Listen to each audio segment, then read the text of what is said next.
Helena Lim, terdakwa kasus dugaan korupsi timah yang merugikan negara hingga 300 triliun rupiah, mengaku tidak mengetahui apa-apa, baik soal kesepakatan tambang ilegal maupun pencucian uang. Pengakuan ini dilontarkan Helena saat membacakan pledoi di Pengadilan Tipikor pada PN Jakarta Pusat, Kamis 12 Desember 2024. Helena bahkan menganggap dirinya hanya pedagang valuta asing atau money changer biasa yang buruk dalam mengelola administrasi. Siapa sih sosok Helena Lim yang juga disebut Crazy Rich Pig ini? Helena Lim sebelumnya ditetapkan sebagai tersangka kasus dugaan korupsi tata niaga komoditas timah wilayah izin usaha pertambangan PT Timah Tbk tahun 2015-2022. Direktur Penyidikan Jaksa Agung Muda Bidang Tindak Pidana Khusus Kejagung Kuntadi mengatakan, Helena selaku manajer PT KSE diduga telah memberikan bantuan mengelola hasil tindak pidana kerjasama penyewaan peralatan proses peleburan timah. Helena Lim dikenal sebagai sosialita, penyanyi, dan juga pengusaha. Ia memiliki rumah di kawasan elit Pantai Indah Kapuk atau PIK. Namun dalam sebuah tayangan di kanal YouTube, Helena mengaku tidak kaya sejak lahir. Dalam tayangan tersebut, Helena juga mengaku pernah bekerja di berbagai tempat, mulai dari bank hingga perusahaan ekspor kayu. Berbagai posisi pun pernah ia tempati, mulai dari sekretaris sampai marketing. Helena mengatakan kekayaannya diperoleh dengan kerja keras, termasuk rumah mewahnya.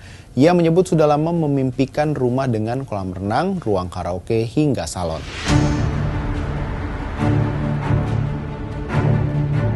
Saat membacakan pledoi, Helena pun mengungkit kondisinya yang menjadi ibu dan kakak untuk menafkahi keluarga. Helena merasa keluarganya kecewa saat mendengar ia terseret kasus korupsi timah.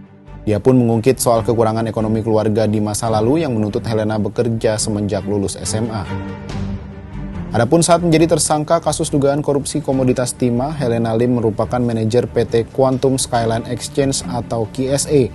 Kapus Penkum Kejaksaan Agung Ketut Sumedana menyebut Helena diduga berperan memberikan sarana dan fasilitas kepada para pemilik tambang ilegal untuk mengelola proses peleburan timah di wilayah IUP PT Timah Tbk.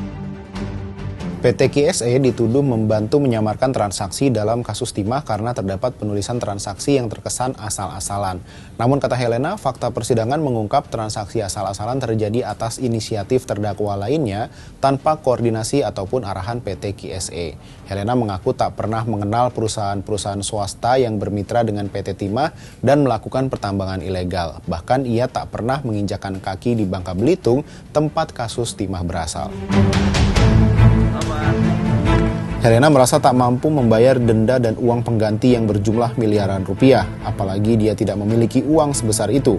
Pada intinya, ia merasa dijebak, tidak tahu apa-apa tetapi ikut terseret.